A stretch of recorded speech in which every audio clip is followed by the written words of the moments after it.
Welcome back to Crusader Kings 3. Today we're going to be carrying on our Kingdom of Ireland playthrough, and if I remember correctly, at the last of episode we did succeed the throne and take the crown for ourselves as our father here. Let's take a look at him. In fact, not my father, but my grandfather, the king, did end up dying from smallpox. So we need to hope that he didn't spread it to anyone else before he passed away. But we also need to go ahead and do some management of the realm just to make sure succession is as smooth as possible. Let's go ahead and look at who we're playing as, though. We are playing as High King Feochad Mac CATHNIA of Ireland. So we are generous. Acts of benevolence and charity are no strangers to Feochad, so we'll have to keep that one in mind when we're playing him. And it's also virtuous to insularists here, so that's a nice one. We're also temperate, which means according to Feochad, it's best to enjoy things in moderation. Again, also a virtuous trait there.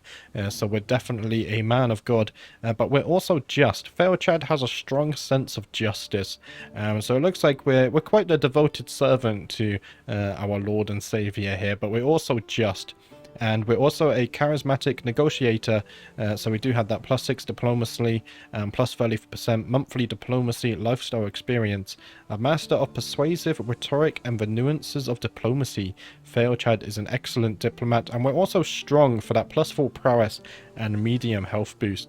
Through training and perseverance, Feochad has been granted a strong body. But first, we need to go ahead and change our clothes here. I don't think this will do at all. Let's see. Let's go ahead and get into some more noble looking clothes here. I did change it before I closed the game, but apparently the game didn't remember. So let's go ahead and get our crown on there, and there we go. Apply changes. Hopefully it remembers and we do keep our royal look here, so that's looking good. Our queen there as well. Let's go ahead. She is an insular Irish. I don't think she has any ties to nobility as such. Do we have any children? We do. We have a daughter here. Just our daughter. She's looking strong in martial. We should probably go ahead and educate her. In fact, she already has a guardian, so I will go ahead and leave that one. But we do have a daughter. It would be nice if we could get some sons vote for the succession. Let's go ahead and look at our lifestyle. Now, we are in a diplomacy tree here. We're kind of covering that up. There we go. Move to the background. And we're going down the diplomat tree currently. So we currently have fought for opinion gain from send gift plus 100%. Our character is charitable, so we could send some gifts to maybe get some alliances here. Max learn language schemes +1 and foreign affairs effectiveness plus 25%, so we could learn some languages. Defensive negotiations, fellow vassal opinion +15, independent ruler opinion +15, and can propose one alliance without a marriage. That's going to be useful. We'll see who we can get that alliance with. Maybe England. And embassies, learn language scheme power +75%, and each alliance grants +1 diplomacy to the maximum of 5. So what should we go here? We could go with just flat diplomacy. Diplomacy is a skill representing a character's ability to charm, negotiate, and persuade. Diplomacy directly affects the opinions other characters have of you. It is also used to further diplomatic schemes. The corresponding lifestyle is of the diplomacy style. Okay. So we could go for that. We could go for some prestige as well, or we could go for some fertility. Now, we do only have the one daughter, so I think we probably do want some more children just to make sure the line here is strong. So let's go ahead for family focus for that extra fertility. I know that might not be the most optimal way to play Crusader Kings, but I do like to roleplay my way here. Now, do we have a perk available? We do. Now, we could go ahead and get flexible truces, shorter truces and no prestige penalty for breaking them, or dual conquest. Title creation cost -20%. You are able to use the ducal conquest casus belli. A casus belli that allows the seizure of counties required to create an uncreated title of duchy rank. That could be useful. Let's go ahead and get that one. There we go. And we will go ahead and try and get our weight down to diplomat. So we're looking good here. We do have a level of stress, which isn't looking good. Let's see. We can host a feast. We can call a hunt. We're not going to bother with that right now. Let's go ahead and look at our council. The bishop does like me, which is good. So does my wife. Our marshal also likes us, and so does my spy master. So that's all good there. In fact, the only reason she doesn't like me is because my short reign. So let's go ahead and look at getting a good chancellor. My vassal here, he has 18 diplomacy, and he was quite loyal to my grandfather towards the end of his reign. So let's go ahead and get Feorchad Mag-Ead here. We almost have the same name. And he is temperate as well. So let's go ahead and make him our chancellor. And then if we can get a nice steward in here. Let's see, my brother-in-law and champion. He is gluttonous. He's not my vassal. He does have 11 stewardship, though. We don't really have any good stewardship. Maybe my brother-in-law would be a good choice. In fact, who are you married to? That's my sister, indeed. Oh, he's a big fella there. Let's go ahead and get him in. He is trusting, at least, so I don't think I'm going to worry too much about that. He's only at +7 relation. Not like me because of different cultures. Also, gluttonous and temperate don't mix. Let's go ahead and start to sway him. There we go. And I do wonder, can we sway and also have a learn language scheme? I don't think so, because I think a language scheme is a personal scheme, correct? I think that might be the case. Right. Let's go ahead and look at the current situation. Lucky Irish coin has low durability. Now, I will want to repair this one for 25 gold. Just because that's been with our family since the Kingdom of Ireland was actually founded. And we can lawfully imprison Benedicta. Let's see, is she my... Who is she to me? She is my aunt. She is a fornicator, I believe. Yes, we could try and imprison her. Of course, I am a man of God. We are very virtuous, and I am just. And she has... committed sin outside of marriage here, so I will go ahead and try to imprison her. We're going to have to show people straight away what we stand for. And then who is Chiefess Assa? Chiefess Assa, my prisoner, the wife to her. Let's see, she didn't do anything against us in general, so I think I will go ahead and ransom her. Show that I can be just here. Right, do we have anyone else in our prisons? We do. Who are you? You are an Irishman. And I don't see that you have any sins. Let's see, you only have 2 prowess, though, so you're not very useful. In fact, weren't you a bishop at some point? Let's see. Negotiate release. Take the vows. Become a monk. There we go. Because we are a man of God, I think I will let him have his release, because... he is gluttonous, but he doesn't have any sins or souls to speak of, any crimes there. So let's go ahead and offer him a new chance at life there. He is 58 years old, so I don't imagine he has much time left on this planet. We'll give him a second chance at life. And then Cracker here. Let's see. She is Asa True Norse. She is Norse. But who was this guy? I don't even think he was of anyone of great importance, was she? Let's see. What if we negotiate release with you? Demand conversion. So if you convert, I will be willing to give you an extra chance at life here. She is quick as well, so maybe... but she's not going to have any children. Yes, I will release you, but I do demand conversion. If you can accept those terms, then I will be happy to let you roam free. Now, we are minus prestige, but that's fine. Who are these guys? My brother-in-law, I don't really care about him. Same with my uncle, I think we can forget about him. However, this guy did murder my aunt, or execute her. But wasn't she... She was an adulterer. And because I'm a just man, I think I'm willing to let that one go. We won't hold the grudges that my grandfather held. Now, where are... Now, we own Trally. Okay, and we own these lands here, right. Who owns this? My uncle, my vassal. Are we related? We are related, though. Member of my dynasty. And my vassal again, also a member of my dynasty. Okay, that's all looking good. Now, we are currently in a war with the Vikings. In fact, we are up here. So, now that I think we have all of this sold, let me just see if we have a physician. Yeah, it's right here. We do have a physician, so we're good to go ahead. We have plenty of gold. I think we're going to wait for the war to finish, and then we're going to host a feast for our new... what have we got there? For our new vassals. Inheritance. Failchad's perfume. You inherited Failchad's perfume from Benedicta. How did you die? Ah, that's the aunt who was executed, I believe. We are under siege. Let's go ahead and have a look at that one. What does it give us? Plus 0.02 prestige per month. Prestige per powerful vassal in a council, plus 0.1. Monthly renown, plus 3%. Stress gain, minus 2%, which is nice.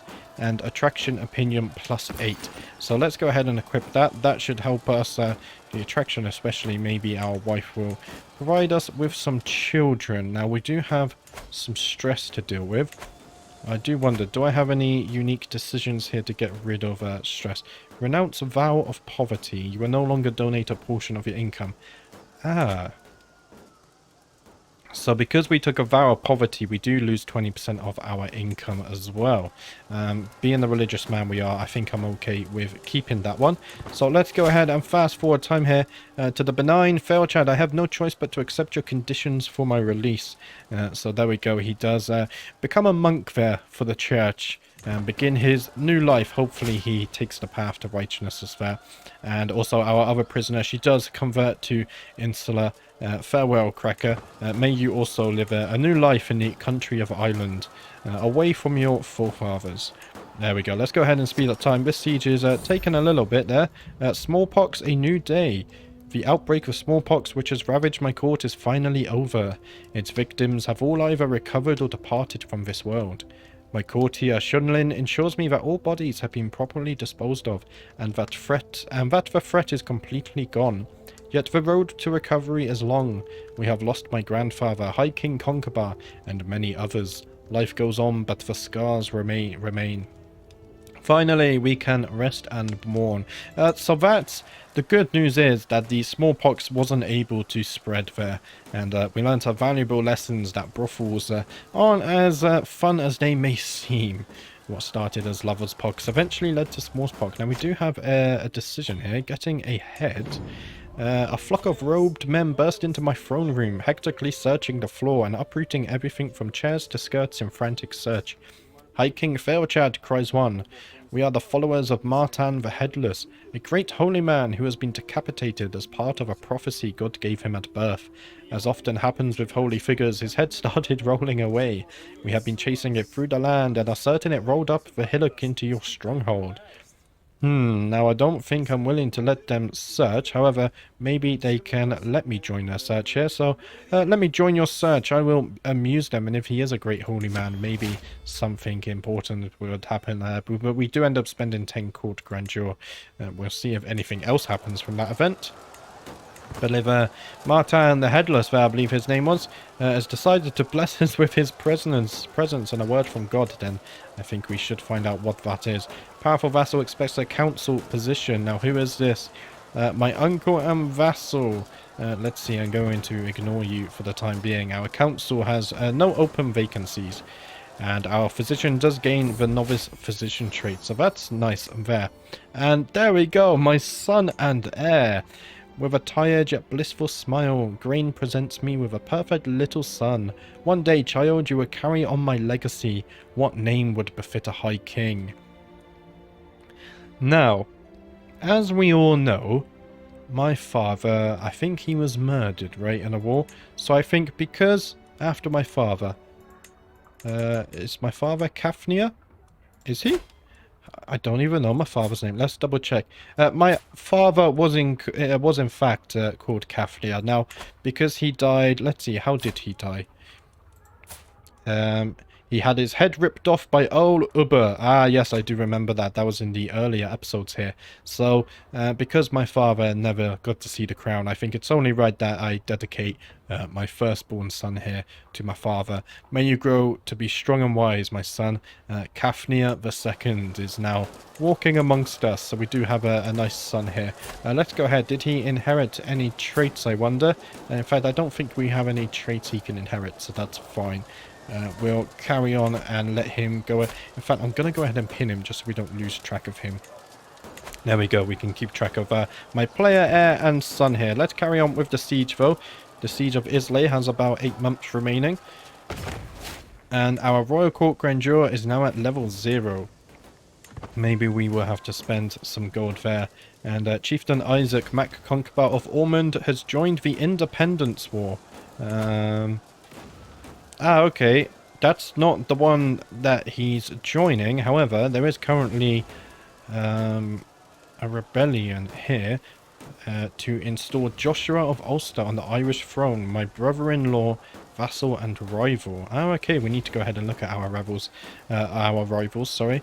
And my uncle there and this guy, my brother-in-law, are trying to do that. So we might have a little rebellion to deal with, but it's not too big right now. Hopefully we can hurry up and end this war with the Vikings, and then we can go ahead and look within our borders. Our son likes us, which is nice as well. Greetings, my sensible liege. I would be delighted if your daughter Scafak could visit my court in Crusader to meet her peers. I'm inviting everyone of note, which unfortunately includes her. Unfortunately? That's a bit rude of you, is it not? Of course, she will be there, though, I think, as a diplomat myself.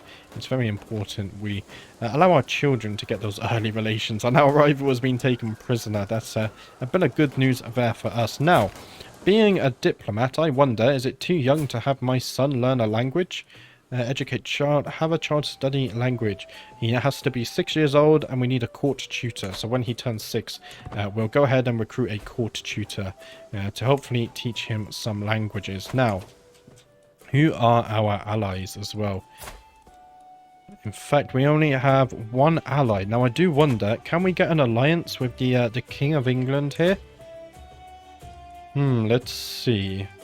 How does this work? Propose alliance. You already have one proposed alliance active. You are at war. Okay, so once we've left all these wars, we need to do a bit of diplomacy here and see if we can find a nice strong alliance just across the sea here. So our succession is safe. And child has returned from meeting peers at High Chieftain Brocken's court. There we go. So my daughter returning from her little adventure there. That should be nice. Hopefully we can also marry her off for a good alliance. There's quite a few enemies up to the north, but I don't think they're fighting our war. That's the war for the Kingdom of Alba, I believe. And we do manage to sway our new steward. So let's carry on with that one. Hopefully he likes us. The less problems we have at court, probably the better. And war for the Kingdom of Alba, we have been defeated, and we didn't really help there too much. So be it. So I believe now there is a Queen of Alba. In fact, there she is, the Catholic Gaelic Queen of Alba. There we go. So Alba going through another succession change there. And we do manage to win this siege. However, it only puts us on 69% war score.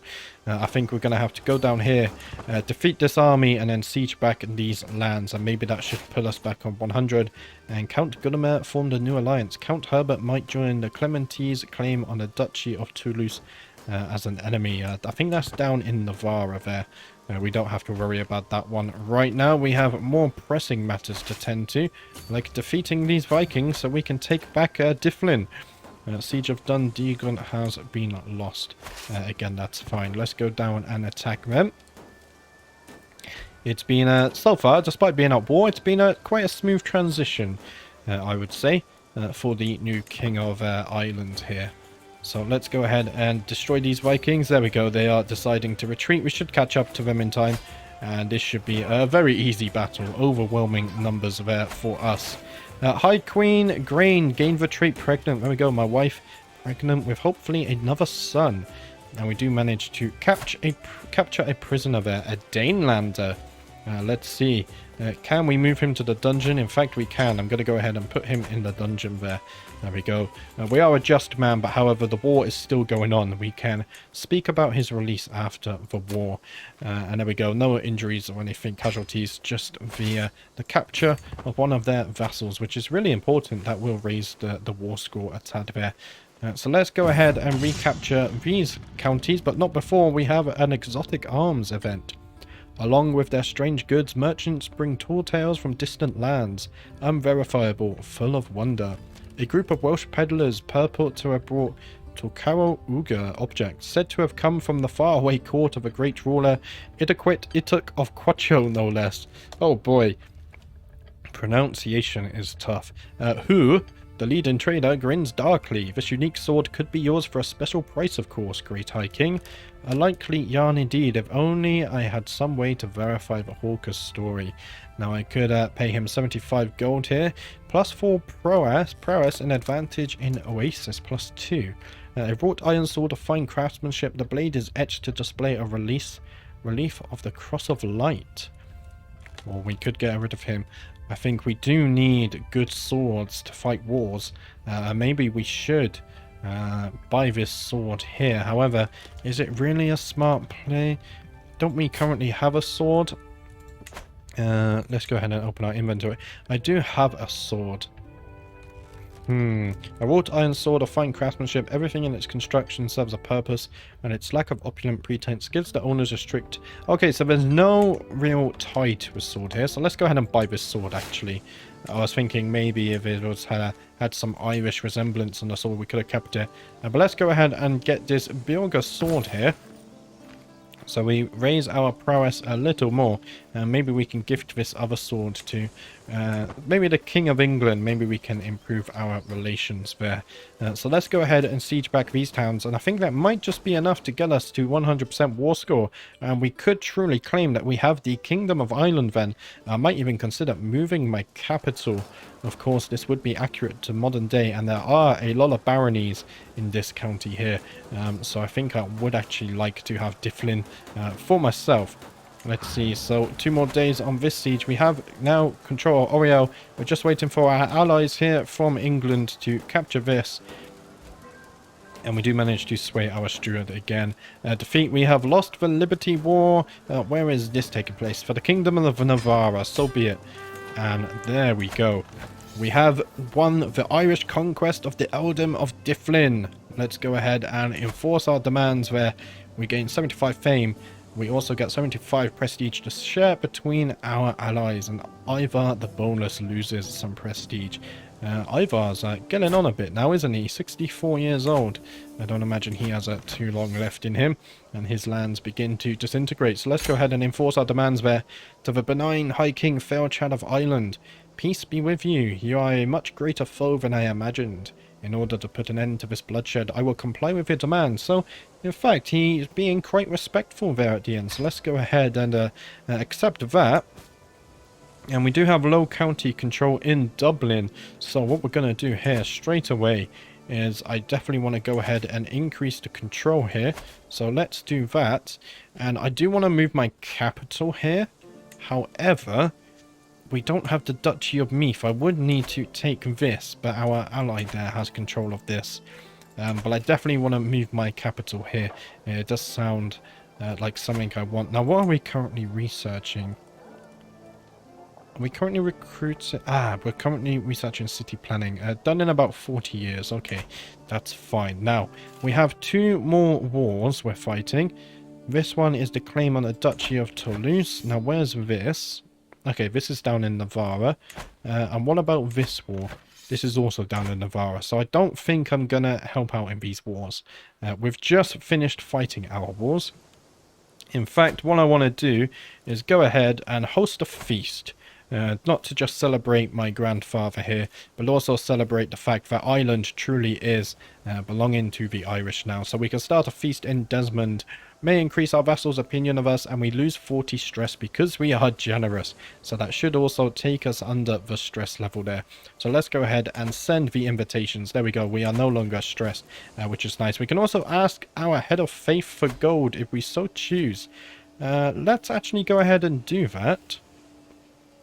Another 100 gold is definitely worthwhile here. Of course, we are a man of God, so it does make sense. And there we go. We're no longer overwhelmed by stress.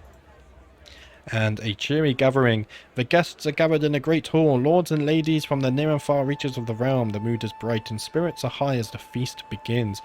Welcome, friends. Let's see who actually turned up. So my loyal vassal there, Feochad, joins. So does my sister, my wife and queen, and there we go, my brother-in-law and steward. However, the vassals who are currently trying to rebel against us haven't joined us. So I will remember this. Welcome, friends. Welcome to the feast.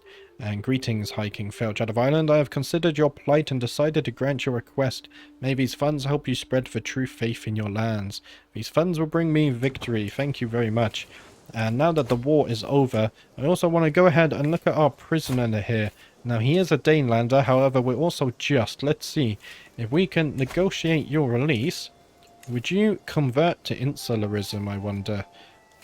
If you convert to the one true God, I will be happy to release you here. So let's go ahead and do that. We are just, and my prisoner has died in my dungeons. Oh, I guess he didn't want to serve God there, or maybe the Danes sent an assassin. However, at the feast we currently have a conversation partner. As one plate of food is replaced by the next, my Chancellor, High Chieftain Feochad, goes on and on about court politics. And that was how we salvaged that mess. Are you sure I am not boring you, my lord? No, please do go on. An interesting conversation for 10 years. Yes, let's, please do go on. Keep the conversation flowing. And all over my new shirt, oh dear. We could all tell Sancho had too much to drink, even though he insisted on showing us how sober he was. Simply rising from his seat proved too much for him, and now I am covered in stinking vomit. Now, we can only pick one of these ones here. You ought to be ashamed of yourself, Sancho. He spends 150 prestige. And loses some opinion of us, which kind of sucks, but we are swaying him right now. So that's not the end of that. I think we're not too far away from my wife also giving birth. And speaking of my wife, there she is. As my guests depart, with all my guests having done fighting for the last of my meager table scraps, it gives me great relief to watch them finally leave with loose clothing and growing bellies. I have my wife Grain to thank for much of its success, and I feel nothing but gratitude as she sees the last few guests off. So we gain 90 prestige, and every guest gains 20 opinion of us for 10 years. There we go. Until next time, my friends. And there we go. I was just about to say, we should also go on a hunt to celebrate. And it does pop up there. Let's go ahead and sound the horn. We also lose some more stress because we are generous. Let's go on a little hunt here. Just for a nice little royal celebration after the feast. And oh Grain, you have been so brave, so strong.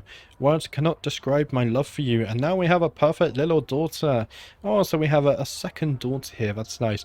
Who will you become, my child, and what shall I call you? Let's go ahead and see. We could call her Sarah. There we go.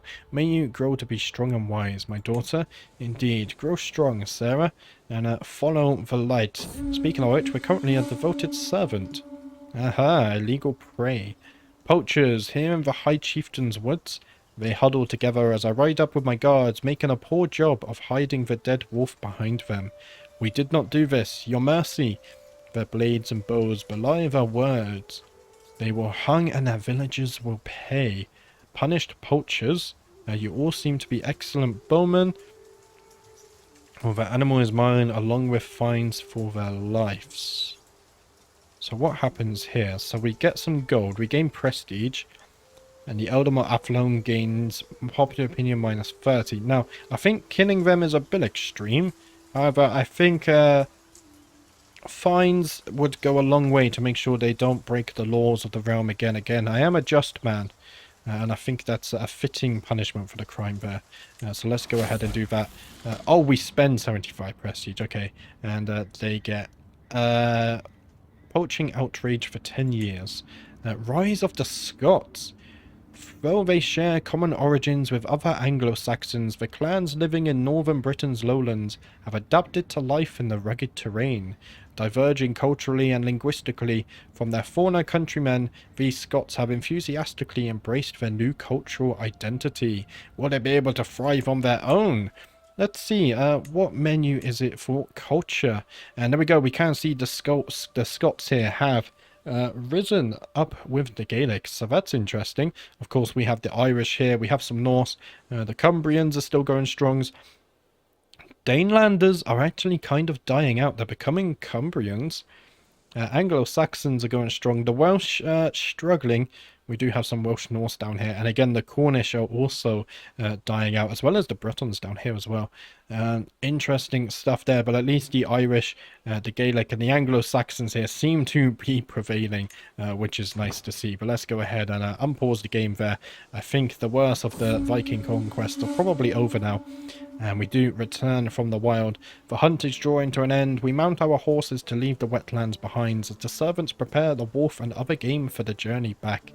Our party seemed beset of every misery that Satan could conjure, and it is with relief that I have the wetlands behind.